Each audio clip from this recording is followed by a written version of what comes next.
My name is Delia Armstrong, and at 72, I never expected to start over again. After 50 years of building a home filled with love and memories, one whispered sentence in my kitchen changed everything. Old witch. I only put up with you because of my husband. Those words from Amanda, my daughter-in-law of 3 years, shattered the illusion of family I had desperately tried to maintain.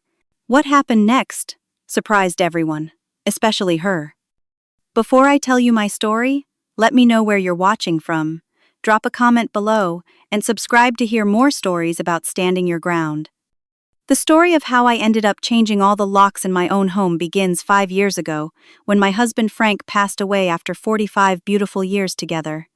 Frank was my rock, my partner in everything. We built our modest but comfortable 2-story colonial home in a quiet suburb of Boston, largely with his own 2 hands. Frank was a skilled carpenter who worked construction by day, but saved his finest craftsmanship for our home. Every doorframe, every cabinet, every inch of crown molding bore his loving touch. After he died from a sudden heart attack, the silence in our home was deafening.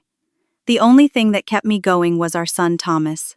Thomas is 42 now, a software engineer with his father's kind eyes and my stubborn chin. He was always a gentle soul, thoughtful like his father, and perhaps just as conflict avoidant. Thomas would visit me several times a week, helping with household repairs.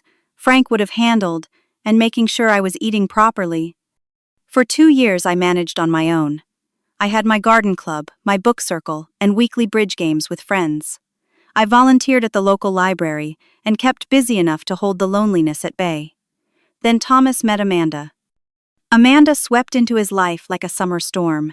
She was 38, strikingly beautiful, with perfectly highlighted blonde hair and the kind of figure that made heads turn. She worked in pharmaceutical sales, and they met when her company hosted a tech conference where Thomas was speaking. Their romance was a whirlwind. Within 6 months, they were engaged.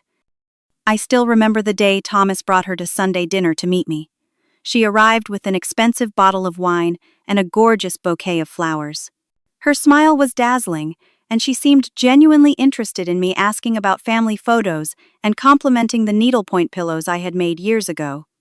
"Your home is absolutely charming, Delia," she said, running her hand along Frank's handcrafted mantelpiece. "So much character. You just don't see craftsmanship like this anymore." Thomas beamed at her appreciation of his father's work. I was charmed despite my initial reservations about the speed of their relationship. She seemed to make Thomas happier than I had seen him since his father died. The wedding was a lavish affair, more extravagant than anything our family had ever done. Amanda had exquisite taste, and though I worried about the expense, Thomas assured me they could afford it.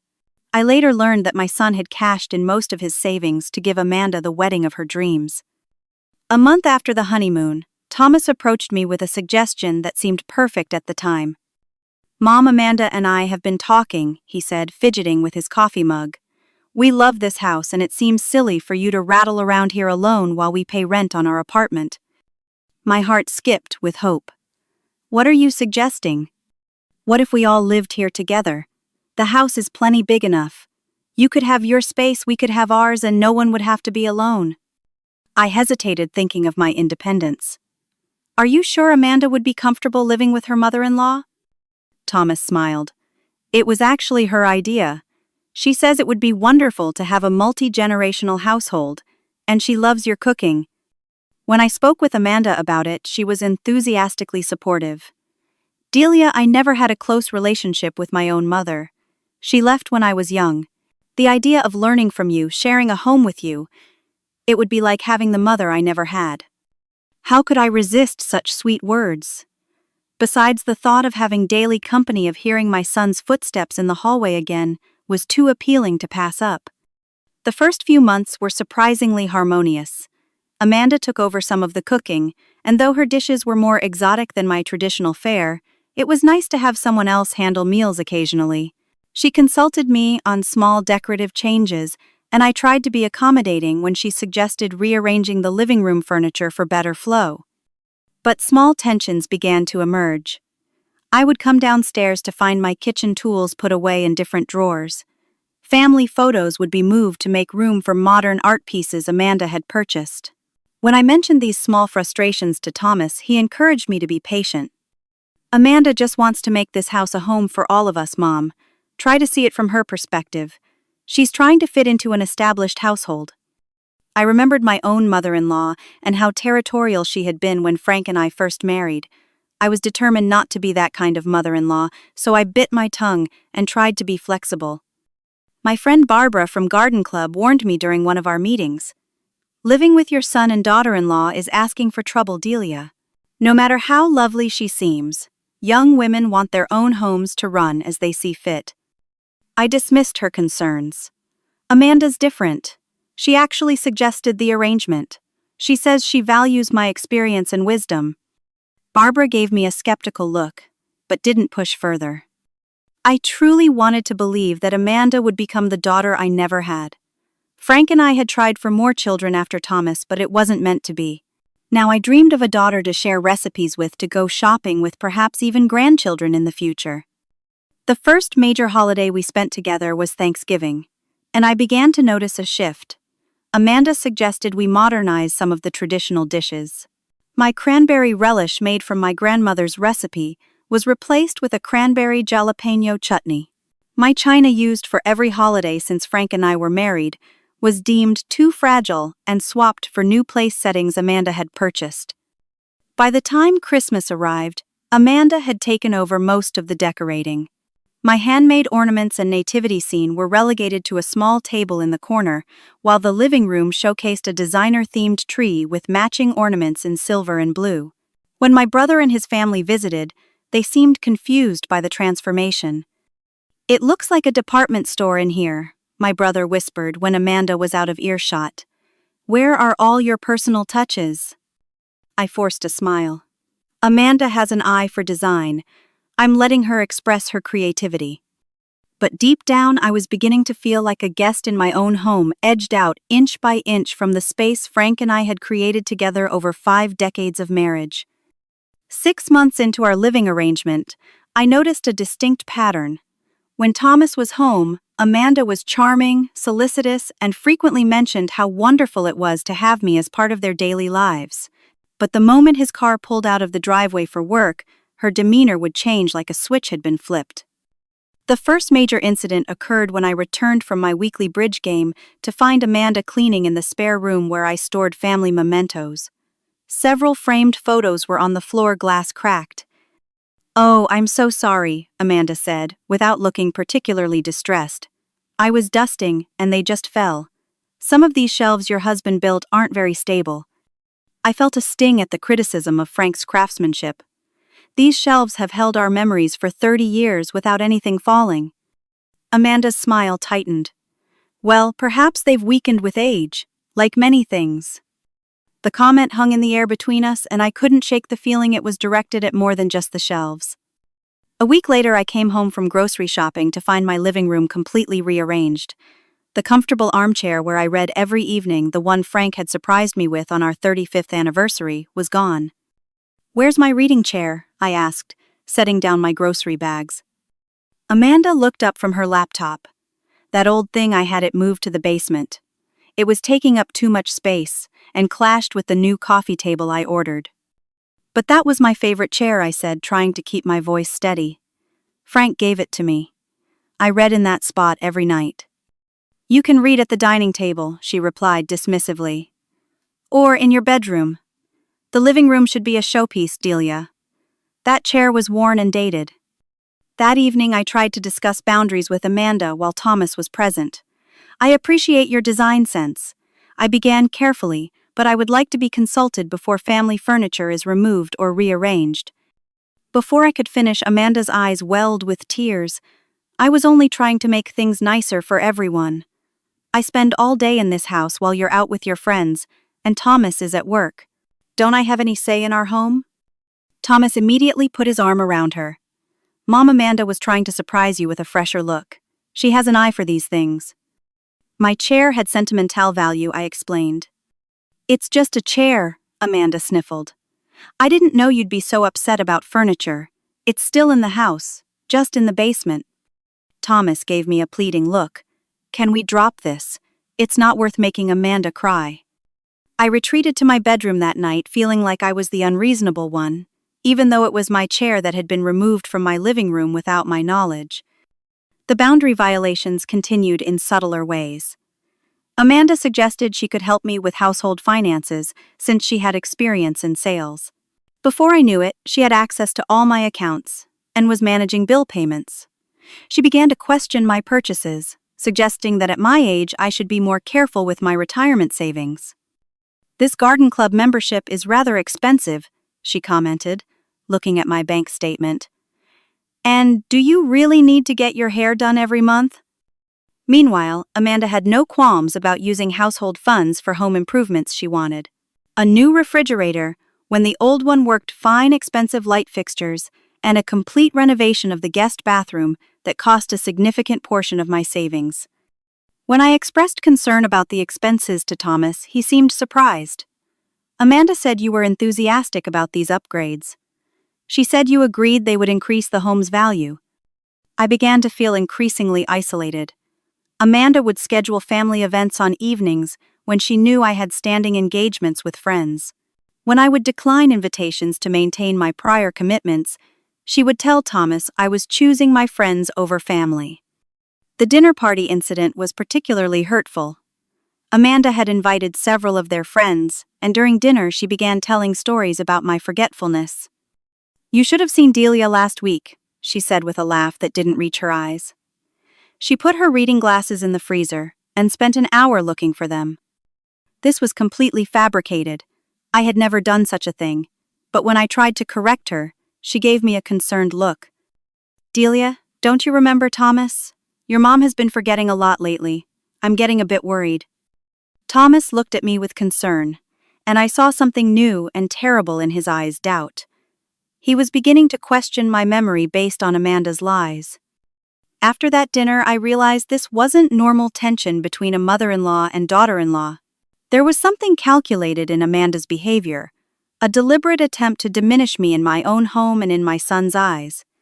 Amanda's comments, when we were alone, became more frequent and bolder. "This house would look so much better with updated decor," she would say. "All these old things make it feel like a museum or a retirement home." When I would try to speak with Thomas about the growing tension, Amanda would interrupt with a household emergency or reminder of an appointment. Somehow, I was never able to have a private conversation with my son. One day, my neighbor, Mrs. Peterson, came over for coffee while Thomas was at work.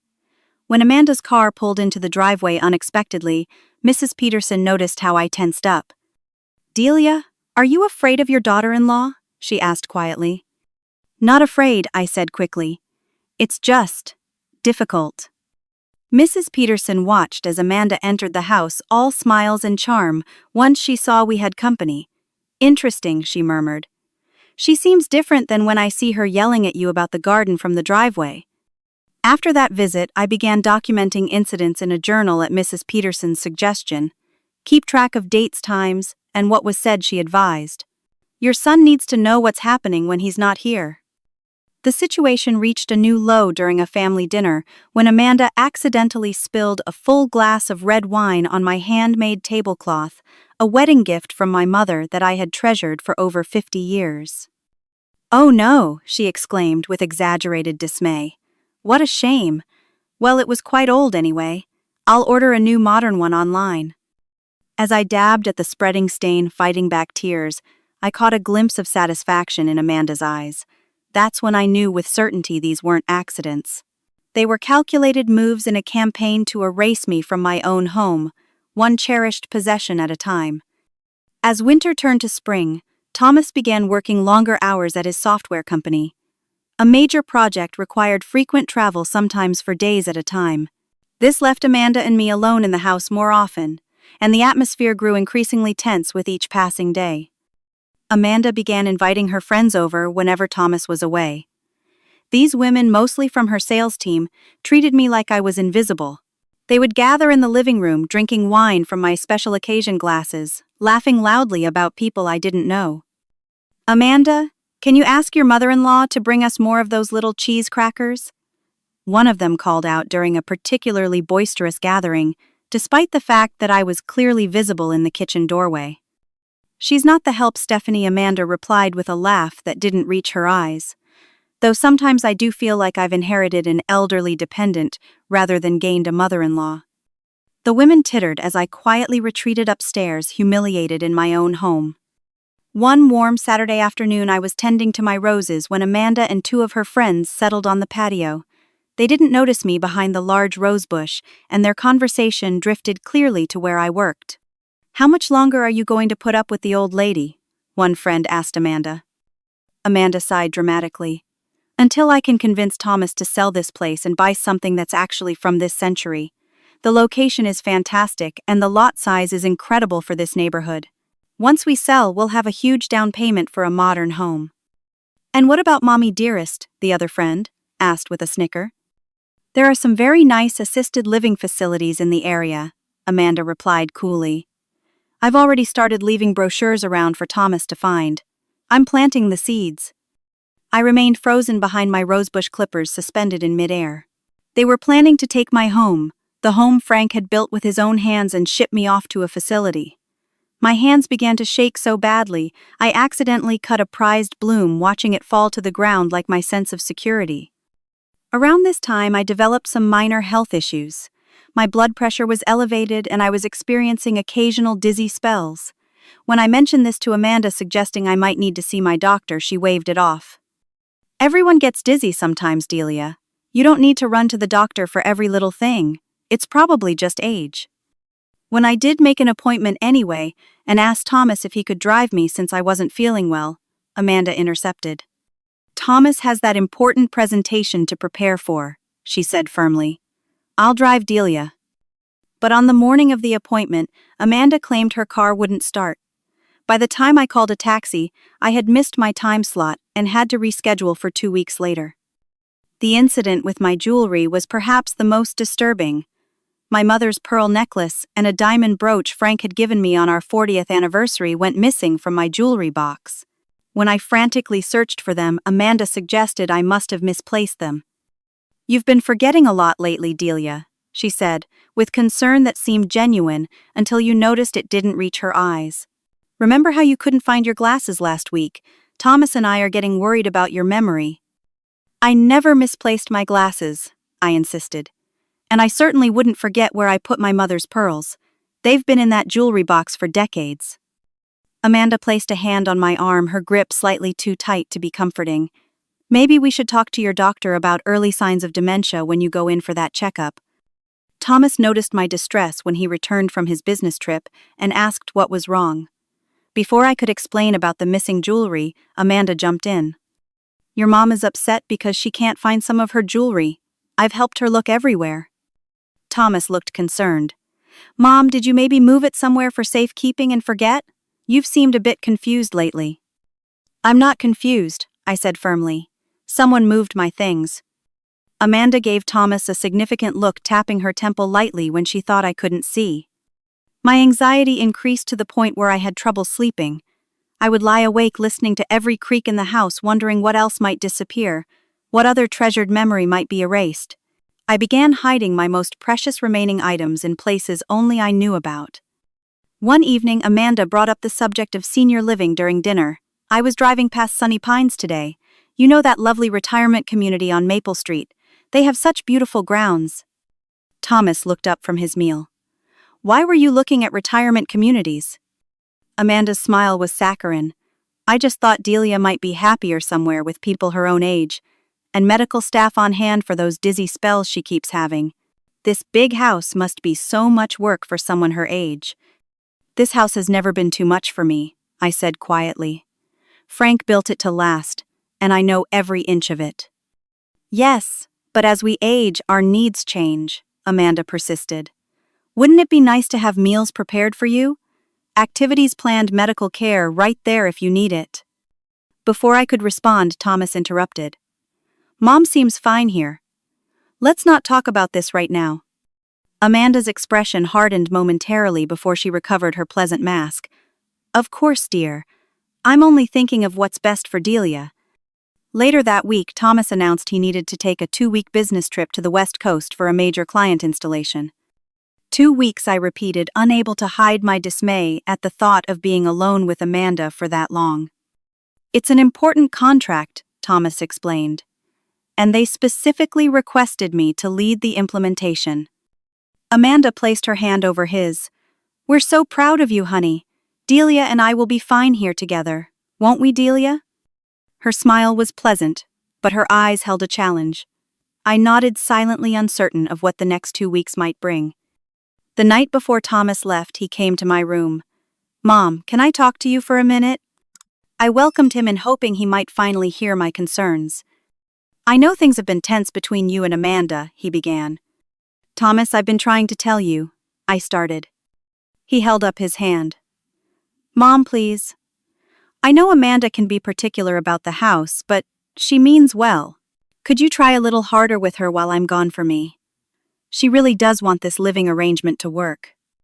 I looked at my son, this man who had his father's kind eyes but not his perception.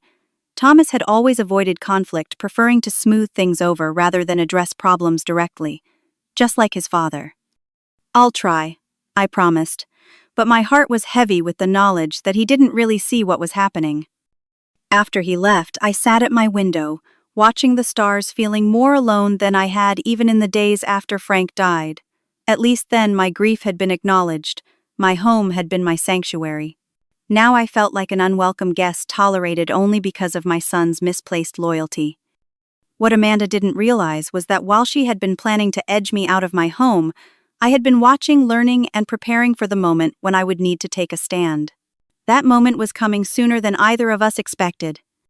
The morning Thomas left for his business trip, the atmosphere in the house shifted immediately. Amanda barely acknowledged my presence at breakfast, tapping away on her phone while sipping her coffee. When Thomas called that evening to check in, she transformed into the dutiful, caring daughter-in-law, putting the call on speakerphone so I could participate. Everything's fine here, she assured him, her voice warm and loving. Delia and I are going to have a girls' night with some movies later, aren't we? I nodded mutely, knowing no such plans existed. As soon as the call ended, Amanda returned to ignoring me, retreating to the master bedroom that had once been mine. The first few days passed in tense silence. We moved around each other like ghosts, occupying the same space, but acknowledging each other only when absolutely necessary. On the third day, Amanda informed me she was having friends over for dinner. Just a few girls from work, she said casually. We'll probably be loud, so you might want to stay in your room. That evening, I listened from upstairs as 6 or 7 women invaded my home. Their laughter echoed up the stairwell along with the clink of wine glasses. I heard my name mentioned several times, followed by hushed giggles. Around midnight, I finally fell into a restless sleep, only to wake the next morning to a kitchen that looked like a tornado had hit it. Dirty dishes were piled high, wine glasses left sticky on my antique side tables, and someone had spilled something red on the living room carpet. Amanda was nowhere to be found. I spent the morning cleaning up the mess, fighting back tears of frustration. When Amanda emerged around noon, she barely glanced at the newly cleaned kitchen. I'm going shopping, she announced, grabbing her purse. Don't wait up. That night, as I sat alone at the kitchen table with a cup of tea, I made a decision. I would try one more time to bridge the gap between us. Perhaps if I extended an olive branch, Amanda might meet me halfway. I decided to prepare a special dinner for the following evening, using my mother's recipes that Thomas had always loved growing up. I spent the entire next day cooking. I made a roast with all the trimmings, homemade rolls, and an apple pie from scratch, using apples from the tree Frank had planted when Thomas was born. I set the table with care, using nice dishes but not my best china, which I feared might mysteriously get damaged. To my surprise, Amanda appeared genuinely pleased when she came home to find dinner prepared. This looks lovely, Delia, she said, setting her shopping bags aside. What's the occasion? No occasion, I replied. I just thought it would be nice for us to have a proper meal together. Dinner was surprisingly pleasant. Amanda told stories about her sales clients that were actually quite entertaining, and I shared some memories of Thomas as a boy that made her laugh. For the first time in months, I felt a glimmer of hope, that perhaps we could find a way to coexist peacefully.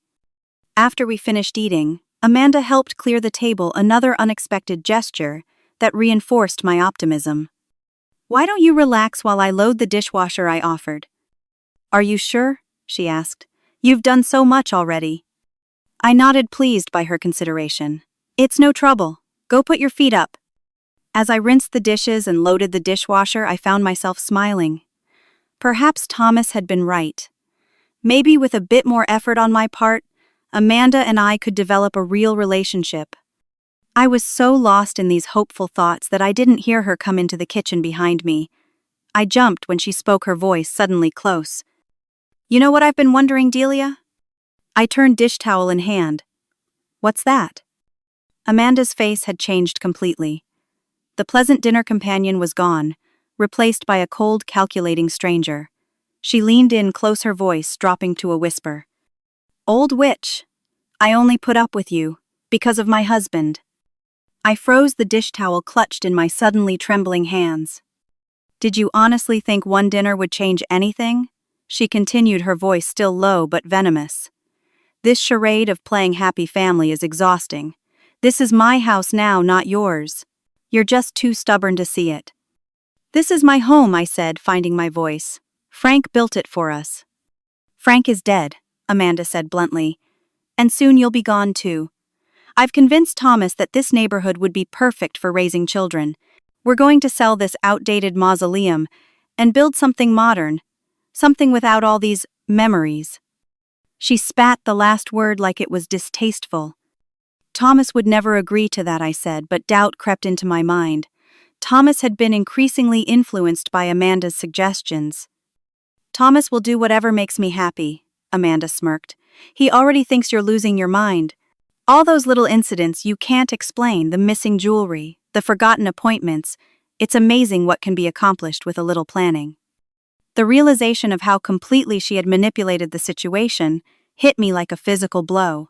She had been systematically undermining me, gaslighting me, all while presenting herself as the concerned, long-suffering daughter-in-law to Thomas. "Why?" I asked, genuinely bewildered by such calculated cruelty. "What have I ever done to make you hate me so much?" "Hate you," Amanda laughed. "I don't hate you, Delia. I just want what's mine. This prime piece of real estate that you're sitting on. Do you have any idea what this property is worth now? The market has exploded since your husband built this place. We could sell it, build a modern home half the size, and still have enough left over for the lifestyle we deserve." "And what about me?" I asked quietly. "There's a very nice assisted living facility 10 miles from here," Amanda said smoothly. "They have an excellent memory care unit for when your confusion gets worse. Thomas and I have already toured it actually. He just doesn't know that's where you'll be going yet, but he'll come around when I explain how worried I am about your safety living alone." I stared at her, this beautiful, cold woman who had so completely deceived my son. In that moment, something shifted inside me. A lifetime of accommodating others, of smoothing over conflicts, of putting everyone else's needs before my own. It all fell away. In its place rose a clarity and determination I hadn't felt in years. I surprised both of us by laughing. "Relax," I said calmly. "You'll never see me again." Amanda's triumphant expression faltered. "What?" I said, "You can relax. If that's how you truly feel, you won't have to put up with me anymore." A slow, satisfied smile spread across her face. "Finally, you're being sensible. I'll help Thomas find the best facility for you." I simply smiled back and turned to finish the dishes. Amanda, clearly expecting more resistance, seemed momentarily thrown by my calm acceptance. After hovering uncertainly for a moment, she left the kitchen, no doubt to call one of her friends, and gloat about her victory. Once I was alone, I leaned heavily against the counter, my hands shaking. The cruel words echoed in my head. "Old witch, this is my house now. Frank is dead." That night, sleep eluded me. I sat in my bedroom, surrounded by photos of my life with Frank, with Thomas, as a boy, the memories Amanda so despised. I picked up my wedding photo, tracing Frank's smiling face with my fingertip. "What would you do?" I whispered to his image. "She wants to take our home, Frank, the home you built for us." I could almost hear his gentle voice. "This house is just wood and nails, Delia. You're stronger than both." As dawn broke, I came to a decision. This was my home. Frank had left it to me, not to Thomas, and certainly not to Amanda. The deed was solely in my name. I had been so focused on not being a burden on maintaining peace that I had allowed myself to be bullied in my own home. No more. I reached for my phone and called Barbara, knowing she would be up early for her daily walk. "Barbara, it's Delia. I need your help with something important." My friend didn't hesitate. "Name it, honey. How soon can you come over? And does your son still work for that security company?" I hung up feeling more empowered than I had in months. Amanda thought she had won, but she had no idea what was coming. The next move in this chess game was mine, and I intended to make it count. The next morning I waited until Amanda left for her weekly spa appointment. She barely acknowledged me as she grabbed her keys. "I'll be back around 4, she said curtly. "Try not to burn the house down while I'm gone." The moment her car disappeared down the street, I sprang into action. First, I called the locksmith Barbara's son had recommended. "Anderson Locksmith. How can I help you?" a friendly male voice answered. "My name is Delia Armstrong," I said, surprising myself with how steady my voice sounded. "I need to have all the locks changed in my home today. Is that possible?" "Yes, ma'am. We could have someone there within the hour. May I ask the reason for the change?" "Security concerns," I said simply. "Understood. We'll send our technician Rick over as soon as possible." Next, I called Barbara, who arrived 20 minutes later with coffee and a determined expression. "Are you sure about this, Delia?" she asked as we sat at my kitchen table. "This is a big step." "I've never been more certain of anything," I replied. "You should have heard her, Barbara. The things she said. She's been manipulating Thomas, making him think I'm losing my mind. And she has plans to sell my home out from under me." Barbara's expression hardened. "Then she deserves what's coming to her. What's the plan after the locks?" I explained my strategy, and Barbara nodded approvingly. "It's about time you stood up for yourself. Frank would be proud." The locksmith arrived promptly, a friendly middle-aged man named Rick, who reminded me a bit of Frank with his practical manner and skilled hands. Every exterior door he confirmed as I showed him around. Every single one I nodded, and I'll need 5 sets of keys. Rick worked efficiently, starting with the front door and working his way around the house. With each lock he changed, I felt a mixture of anxiety and empowerment. There was no going back now. While Rick worked, Barbara helped me with the next phase of my plan. We carefully packed Amanda's personal belongings from the master bedroom and bathroom. I was meticulous about treating her things with respect, folding her expensive clothes carefully, and wrapping her toiletries to prevent spills. "You're being very generous," considering, Barbara commented, as she helped box up Amanda's extensive shoe collection. "I'm not doing this to be cruel," I explained. "I just need my home back." By early afternoon, Rick had finished changing all the locks, and Amanda's belongings were neatly packed and moved to the guest house at the back of our property. Frank had built the small one-bedroom structure years ago when his mother needed care in her final years. It had remained largely unused since her passing, but was clean and functional with its own bathroom and kitchenette. I wrote a detailed letter explaining my actions and left it on the kitchen table in the guest house, along with 1 set of keys to that building only. "Dear Amanda, I have changed the locks to the main house. Your personal belongings have been moved to the guest house where you may stay until you make other arrangements. I have treated your possessions with care and respect. The house is legally mine, left to me by Frank. I have verified this with my attorney. I will not be selling it, nor will I be moving to an assisted living facility. I am sorry our relationship has deteriorated to this point. I truly hoped we could be family. However, I cannot and will not continue to live under constant belittlement and manipulation. Thomas is welcome in my home anytime. I would prefer to discuss this situation with him directly when he returns. Sincerely, Delia Armstrong." After the letter was placed, I called my attorney, Mr. Jacobson, who had handled Frank's will. "Mrs. Armstrong, what can I do for you today?" he asked warmly. "I need to confirm something," I said. "The house is solely in my name, correct? Frank left it directly to me, not jointly to me, and Thomas." That's correct, Mr. Jacobson confirmed after checking his records. The house at 427 Maple Street is titled solely in your name. Your husband was quite clear about that. He wanted you to have complete security in your home for the rest of your life. And I have the legal right to determine who lives here. Absolutely. It's your property to manage as you see fit. Relief washed over me. Thank you, Mr. Jacobson. That's exactly what I needed to know. My next step involved Barbara's son, Michael, who worked for a security company. He arrived late in the afternoon to install a simple video doorbell and 2 security cameras, one covering the front approach to the house and another the back patio. These will connect to an app on your phone, Michael explained as he set everything up. You'll be able to see and speak to anyone at the door, and the motion sensors will alert you to any activity around the entrances.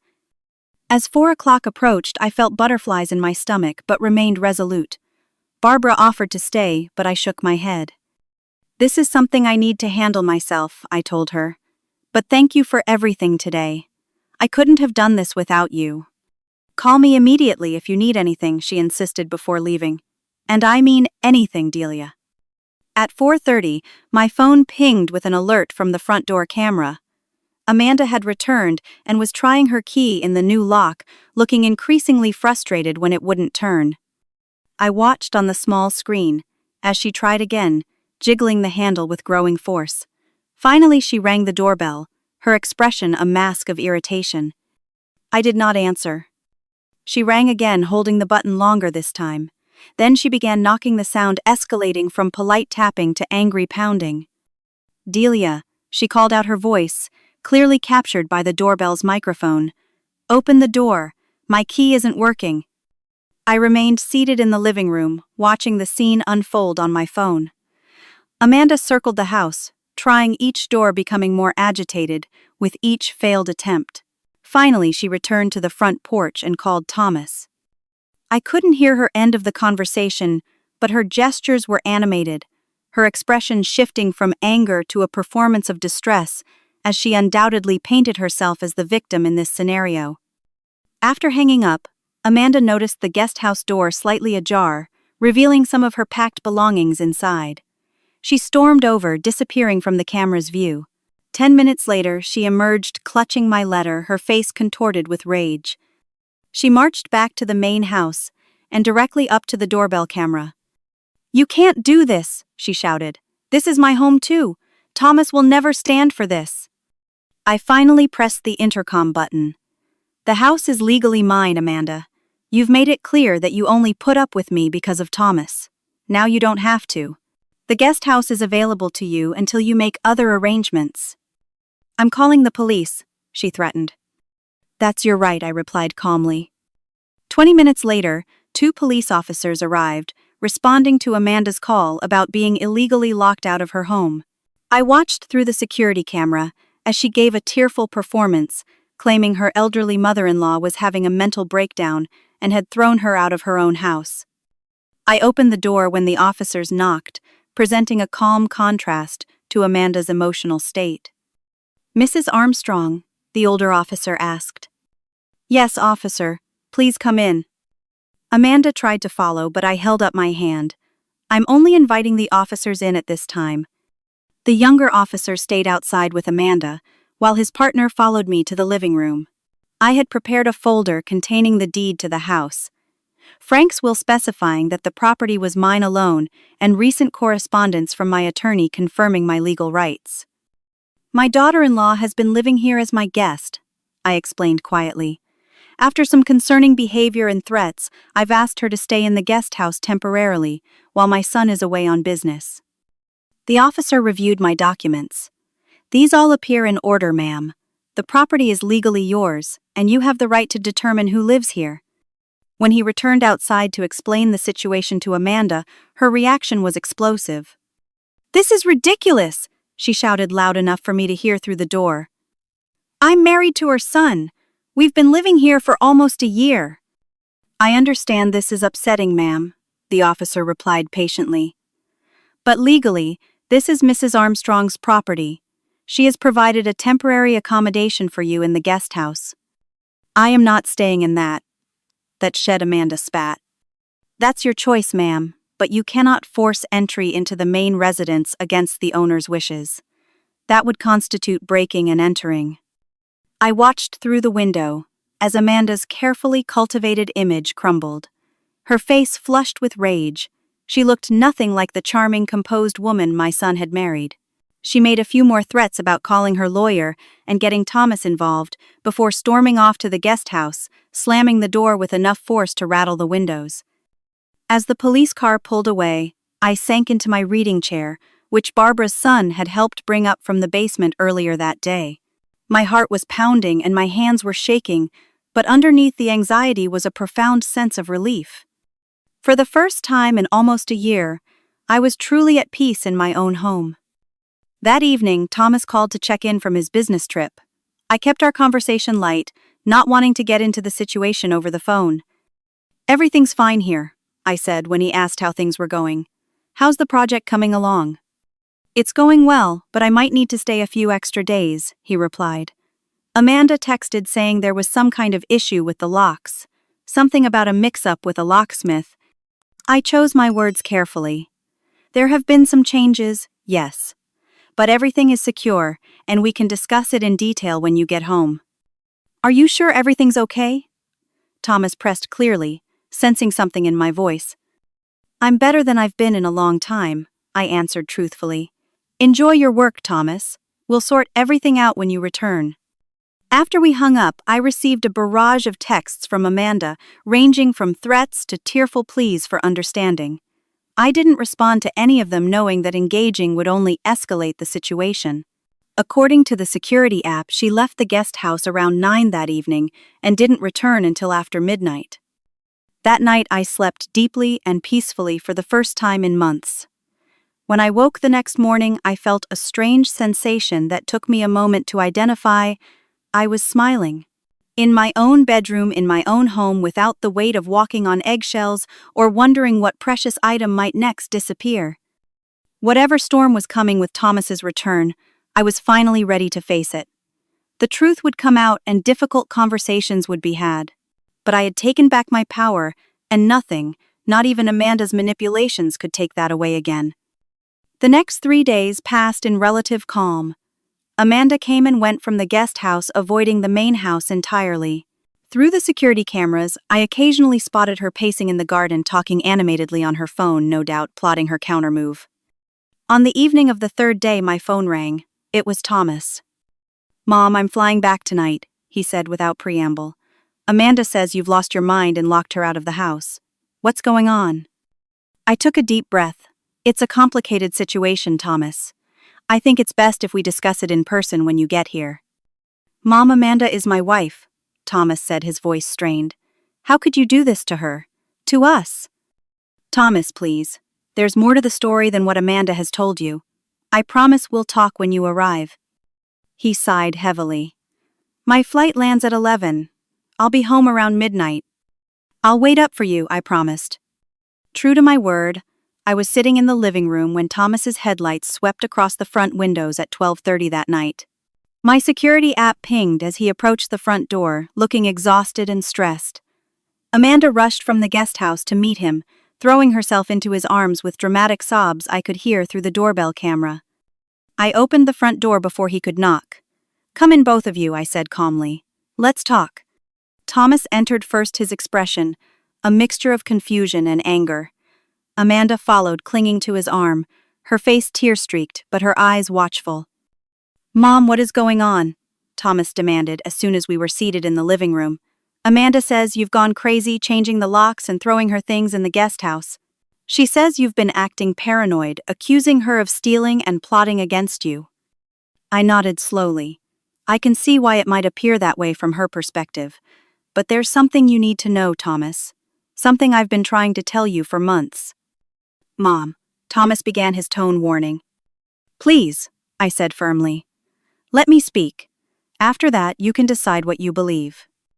I recounted the events of the past months, the escalating tensions, the missing items, the isolation tactics, and finally, Amanda's whispered confession in the kitchen.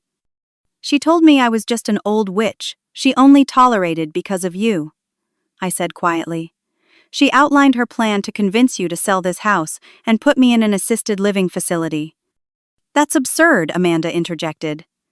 "Thomas, she's making this up. You know how confused she's been lately." "I'm not confused, Amanda," I said firmly. "And I have proof." I reached for the journal I had been keeping at Mrs. Peterson's suggestion and handed it to Thomas. "These are dated entries of incidents over the past 6 months." Thomas reluctantly took the journal, flipping through pages of my neat handwriting, detailing each troubling interaction, each missing item, each undermining comment. "This doesn't prove anything," Amanda said dismissively. "She could have written this all at once, making it up." "There's more," I said, pulling out my phone. "The security cameras were installed the day I changed the locks. They record audio as well as video." I handed Thomas my phone open to a saved clip from the previous day. Amanda hadn't noticed the camera when she had returned to retrieve more of her clothing from the guest house. The clip captured her on the phone with someone, her voice clear in the quiet afternoon.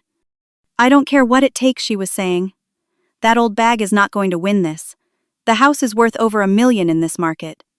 Once we get her declared incompetent, we can sell it as her legal guardians. I've already talked to a lawyer about it." Thomas's face drained of color as he listened. Amanda lunged for the phone. "That's taken out of context," she cried. "Thomas, you know I would never." "There's more," I said quietly. Barbara's son helped me recover deleted texts from the family iPad. I handed Thomas a folder containing printouts of text exchanges between Amanda and her friends, discussing their plans for getting rid of the old lady and renovating that outdated money pit once she's out of the picture. Thomas read in silence, his expression growing more troubled with each page. When he looked up, his eyes held a pain I hadn't seen since the day his father died. "Amanda, tell me this isn't true," he pleaded. "Tell me you haven't been, that you didn't say these things." Amanda's demeanor changed instantly. The tears dried up and her expression hardened. "Fine, you want the truth. Yes, I said those things. But can you blame me? I've been living in a museum for a year. Every time I try to make this place livable, she throws a fit about her precious memories. It's not normal to be this attached to furniture and trinkets." "My mother has lived here for 50 years, Thomas said, his voice low with shock. "Dad built this house for her." "And it shows," Amanda shot back. "It's outdated, inefficient, and frankly embarrassing to invite friends to. Do you know what we could get for this property? Enough to build something modern and still have plenty left over." So, all this. The complaints about Mom's memory, the missing jewelry, the suggestions about assisted living. It was all to get the house. Amanda crossed her arms defensively. "Your mother is old, Thomas. She needs more care than we can provide." I was just being practical. Thomas stood up slowly, placing the documents on the coffee table with deliberate care. "I think you should stay in the guest house tonight, Amanda. I need some time to process this." "You can't be serious," Amanda scoffed. "You're choosing her over me, your wife." "Right now I'm not choosing anyone," Thomas said wearily. "I just need space to think." Amanda stared at him for a long moment before grabbing her purse. "Fine. But don't expect me to beg for forgiveness for trying to bring this family into the 21st century. She stormed out, slamming the door behind her. In the silence that followed, Thomas sank back onto the couch, his head in his hands. "Mom, I don't know what to say. I had no idea. I never thought." I moved to sit beside him, placing my hand gently on his shoulder. "You weren't meant to see it. Amanda was very careful to show you only what she wanted you to see." "But I should have noticed," he said, his voice thick with emotion. "I should have believed you when you tried to tell me something was wrong." "She's your wife," I said simply. "You loved her. We tend to trust those we love." Thomas and I talked late into the night. He asked questions about incidents I hadn't included in my journal, remembering small moments that now made sense in light of what he knew. By the time exhaustion overtook us both, something had been healed between us, a trust rebuilt on painful but necessary truth. The next morning, Thomas moved his essential belongings into the guest house with Amanda. "I need to figure things out," he explained. "I can't just pretend nothing happened, but I also took vows that mean something to me. I respected his decision, relieved to have my home to myself again, but sad for the pain my son was experiencing. Over the next few weeks, Thomas spent time in both houses, talking with Amanda in the guest house and with me in the main house. He was thoughtful and measured, taking time to process what had happened rather than making hasty decisions. During one of our conversations, Thomas revealed that he had found additional evidence of Amanda's deception. "She's been transferring money from our joint account to her personal account," he said quietly. "Thousands of dollars over the past year. And when I checked her browsing history on our shared laptop, I found she's been researching real estate values in this neighborhood for months." "I'm so sorry, Thomas," I said, heartbroken for my son's disillusionment. He shook his head. "Don't apologize, Mom. I'm the one who should be sorry. I brought her into our lives, into your home, and then I didn't protect you when you needed me to." "You couldn't have known," I assured him. "I could have listened," he countered. "I should have paid attention when you tried to tell me something was wrong." 3 weeks after Thomas's return, Amanda made a final attempt at reconciliation, or rather manipulation. She came to the main house while Thomas was visiting me, dressed elegantly and bearing flowers. "I've had time to reflect," she said, her voice soft and contrite. "I behaved terribly, and I'm deeply sorry. Delia, I hope someday you can forgive me. Thomas, I love you and want to make our marriage work. Maybe we could look for a place of our own, give Delia her space back and start fresh." For a moment I saw Thomas waver, his natural inclination to avoid conflict and believe the best of people surfacing. But then Amanda made a critical mistake. "I've even been looking at some properties I think you'll love," she continued, pulling out her phone to show him. "This one is perfect, and if we make an offer this week, we could use that bonus you're getting from the Westridge project as a down payment." Thomas stiffened. "What bonus?" Amanda faltered. "The one you mentioned. From the big client installation." "I never told you about any bonus," Thomas said slowly. "The only person who knew about that was my boss, and I only found out myself yesterday." Amanda's mask slipped for an instant before she recovered. "You must have mentioned it on the phone during your trip." "No," Thomas said with growing certainty. "I didn't. The only way you could know about that bonus is if you've been reading my private work emails." The conversation deteriorated from there, ending with Amanda storming out after Thomas firmly stated he wanted a divorce. A week later, she moved out completely, leaving the guest house key in the mailbox without a note. The divorce proceedings were difficult, but necessary. Thomas discovered more financial deception during the process, strengthening his resolve despite Amanda's alternating tactics of tears and threats. By the time autumn leaves were falling, their short marriage was legally dissolved. "I feel like such a fool," Thomas confessed one evening, as we sat on the porch swing Frank had built. "How did I not see who she really was?" "Love makes us want to believe the best about people," I said, echoing Frank's words from decades earlier. "That's not foolishness, Thomas. It's humanity." As winter approached, Thomas and I found a new rhythm to our relationship. He stayed in the guest house, giving both of us independence while remaining close. We had dinner together several times a week, and slowly the shadows of Amanda's presence faded from our home and our hearts. 6 months after changing the locks, I stood in my kitchen making Frank's favorite apple cake recipe while sunlight streamed through the windows. The house felt like mine again, filled with warmth and memories that no longer carried the sting of Amanda's contempt. The transformation hadn't happened overnight. For weeks after Amanda left, I would still tense at unexpected sounds, half expecting to find her rearranging my belongings or criticizing my choices. But gradually, with each passing day of peace, my home became my sanctuary once more. Thomas had been my unexpected ally in this healing process. Once his eyes were opened to Amanda's manipulation, he became fiercely protective of my autonomy and space. He helped me reclaim areas of the house that had been taken over, restoring my reading nook in the living room, and returning family photos to their rightful places. "I never realized how much Mom gave up for us," he commented to Barbara during one of her visits. "She's been accommodating everyone else her whole life." Barbara, who had become a regular visitor again, nodded wisely. "That's what women of our generation were taught to do, Thomas. Keep the peace at all costs. Your mother is finally learning that some costs are too high. At Barbara's suggestion, I joined a support group for older adults navigating family conflicts. The stories I heard from others shocked and comforted me in equal measure. I wasn't alone in my experience. Many had faced similar manipulation, often from those claiming to have their best interests at heart. The hardest part, shared Gloria, an elegant widow in her late 70s, is that they make you doubt yourself. They tell you you're confused, forgetful, unreasonable, until you start to believe it yourself. Heads nodded around the circle. I found myself sharing my own story, surprised by the strength in my voice as I recounted, standing up to Amanda. "You changed the locks, Margaret," a soft-spoken former librarian exclaimed. "Good for you, Delia." The group became an important part of my weekly routine, along with reconnecting with friends I had been isolated from during Amanda's time in my home.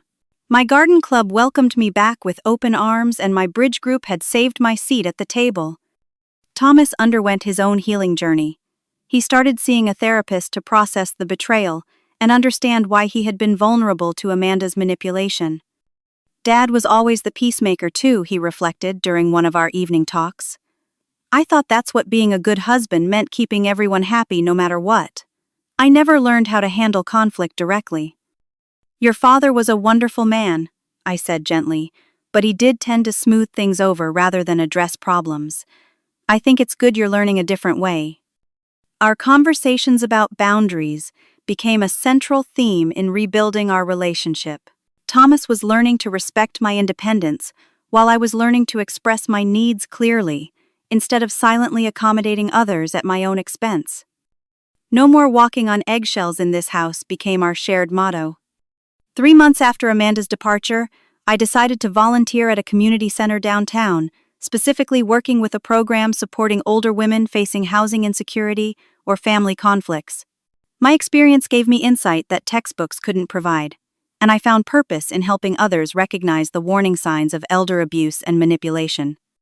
Financial control is often the first step, I explained during a workshop I eventually led. Then, isolation from friends and support networks, followed by undermining your confidence and memory. If someone consistently makes you question your own perceptions, pay attention to that red flag. My story resonated with many, and the program director asked me to help develop materials, specifically addressing emotional and financial abuse of older adults by family members. This type of abuse often goes unreported because of shame or fear of family conflict, the director explained. Your willingness to speak openly helps others feel less alone. In April, I received a surprise visit from my brother Robert and his family, who lived in Arizona. We hadn't seen each other in over 3 years, partly due to distance, but also because Amanda had consistently found reasons to discourage their visits. "We tried to come last summer," Robert explained as we caught up over coffee, "but Amanda told us you weren't feeling well and visitors would be too stressful." "I had no idea," I said, shaking my head at yet another discovered deception. "I would have loved to see you all." That visit healed another piece of my heart as we rekindled family connections that had been deliberately frayed. My nieces and nephews filled the house with laughter, and for the first time in years, I hosted a big family dinner without anxiety about someone criticizing my cooking or rearranging my table settings. As spring turned to summer, I decided it was time for a renovation, but on my terms. The kitchen where Frank and I had prepared countless meals had served us well, but the appliances were indeed aging. Thomas helped me find a contractor who specialized in updating spaces while maintaining their character and history. "No need to tear everything out," the contractor assured me. "We can preserve the bones that make this place special while giving you modern functionality." The renovated kitchen maintained Frank's handcrafted cabinets, but featured new countertops and appliances. It was the perfect blend of honoring the past while embracing the present, much like I was learning to do in my own life. Thomas's healing progressed alongside mine. By summer, he had started dating again cautiously and with much more awareness.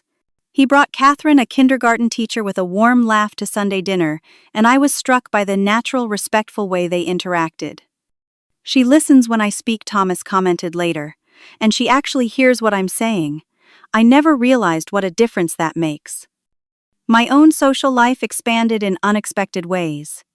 At 72, I hadn't anticipated new beginnings, but life had other plans. I joined a painting class at the community center, fulfilling a creative interest I had set aside decades earlier to focus on family. "You have a natural eye for color," my instructor commented on my landscape of our backyard garden. "You should have been painting all along." "I'm painting now," I replied with a smile. "That's what matters." One evening, as Thomas and I sat on the porch enjoying the summer breeze, he asked me a question that gave me pause. "Do you regret changing the locks that day? Standing up to Amanda the way you did, it caused so much upheaval." I considered his question carefully before answering.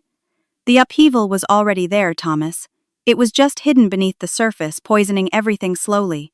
What I did simply brought it into the light where we could see it clearly and address it." I reached over to squeeze his hand.